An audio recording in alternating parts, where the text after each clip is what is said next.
president is black, my Lambo's blue, and I'll be goddamned if my friends ain't too.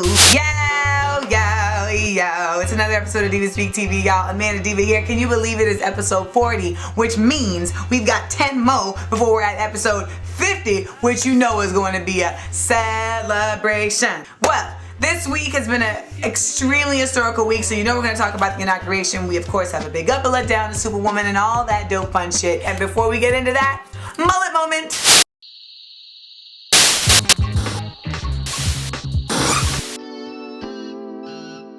This week's SupaWoman of the Week is Taraji P. Henson. Yay!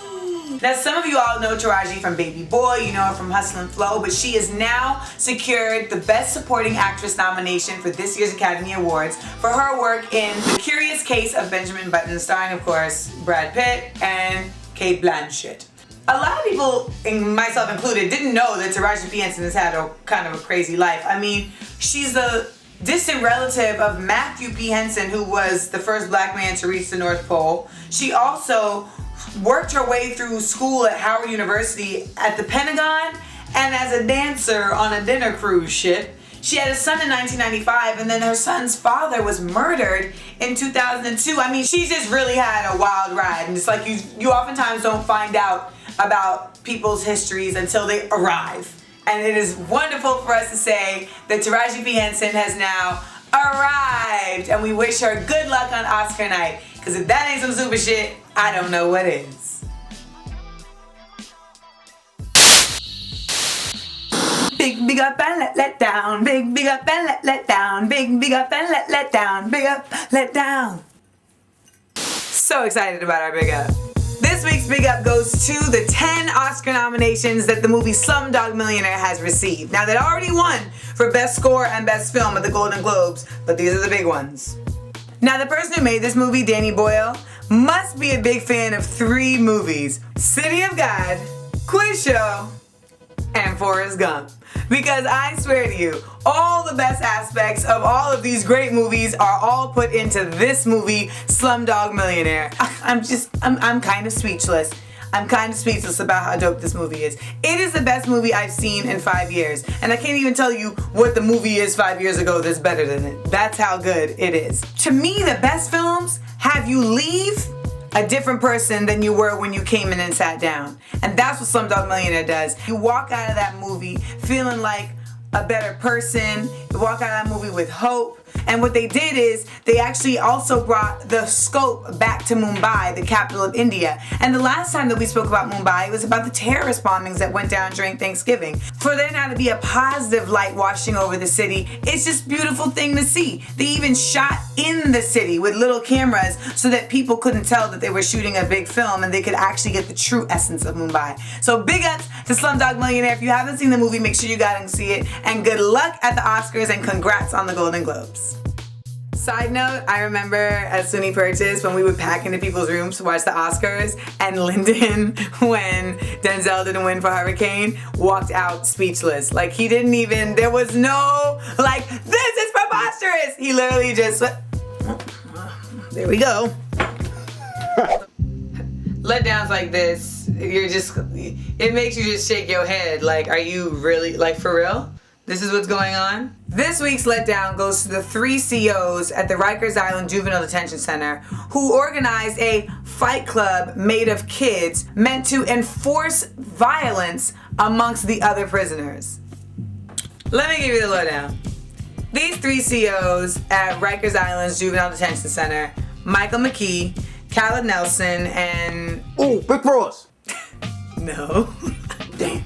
Denise Albright, have been charged with enterprise corruption as well as conspiracy and assault for putting together a fight club type organization with the kids at Rikers. Stick with me while I explain this. They had something called The Program, where they brought together these kids that they used to enforce discipline amongst each other for the purpose of getting commissary, extra time outside, etc., etc. But they encouraged violence as the way to enforce that. And of course, this just means that now they don't have to do it and they can just stand back and watch the dogs fight. That's essentially what was going on. And they would recruit kids and call it the team.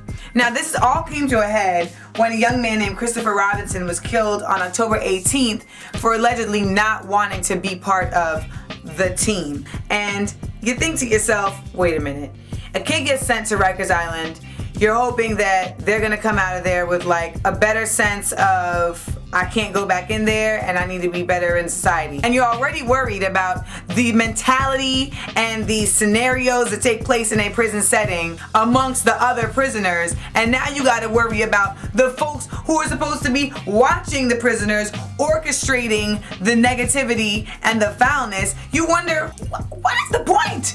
You got the criminals that are in there because they've been placed there by the justice system, but then you have the criminals who are in there because they've been hired. And it just feels like, I mean, Angela Davis has a book called Are Prisons Obsolete? And that title couldn't be more real at this moment. And now, for the Inauguration Special.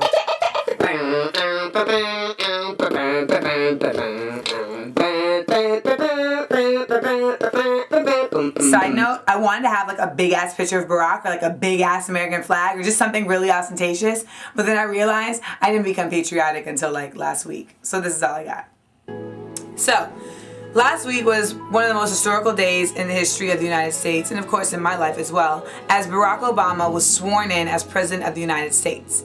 And I was very, very proud to be one of the people who was able to go down to DC and see it happen right there live in the flesh. So I went down with my peoples from Coup d'etat Brooklyn who put together a bus trip. They have a clothing line that actually is a very socially aware clothing line, so it only made sense. Bunch of us got on these 2 charter buses. We left at midnight and headed down to DC. It was so cold, the dew on the glass was frozen.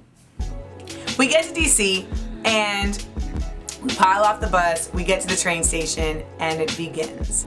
We're here, it's Obama Day. It's very exciting, it's like euphoria. Everybody out here just got like the vibe about them. Folks are just overwhelmed with excitement. Everybody's just smiling. Our train tickets have Obama on them. I mean, it's really just one of those times where you can't believe how many people are in one place that aren't fighting. I say go, you say go. Obama. Go! Obama! Go! Obama! Go! Go! We finally get to the Great Lawn, and it's 6:30, and he's not gonna start talking until noon. So we had to find ways to occupy our time.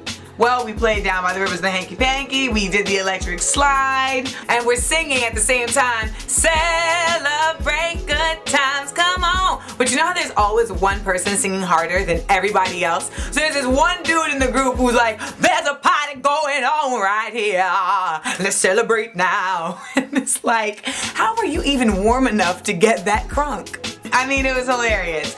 But the jokes start to end when your feet no longer feel like they exist. So we started looking for a warming station. I asked somebody who looked important, hey, where can we get a warming station? And he said, well, we don't have warming stations, but they're about to open the museum.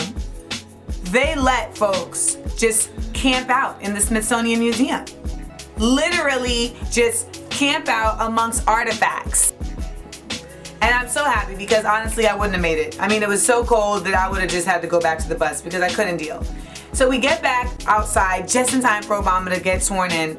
And the feeling was just really, really, really unified and positive, and everybody was just happy. And you know, you never think that you'll wave an American flag. I mean, I haven't said the national anthem or the Pledge of Allegiance since I was forced to in school. And I was happy to sing along with Aretha Franklin, and I was happy to wave the flag when Obama was officially sworn in. And there was just a massive sea of people, and everybody was just like, yeah!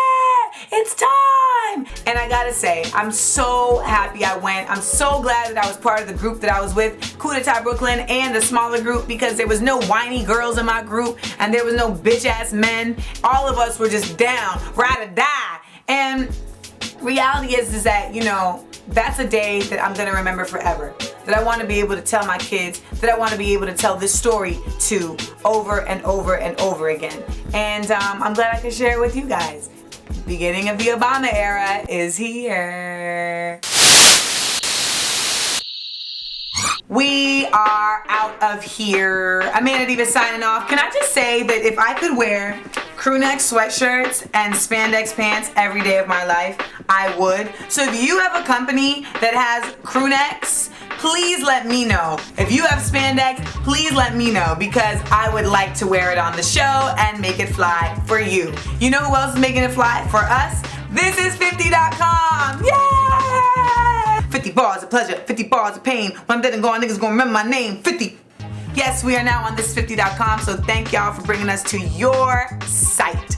And shout outs, of course, to all of our other syndicates. Big ups to artechnyc.com, the dopest graphic design firm ever. And also a huge big up goes to StephanieMailing.com, who took the photographs that you saw in the Inauguration Special segment, alright? Samantha Diva signing off, you know what to do. And of course, tell a friend, because we're getting this shit popping. Ooh, there's no stopping. Pudding. There's a party going on right here.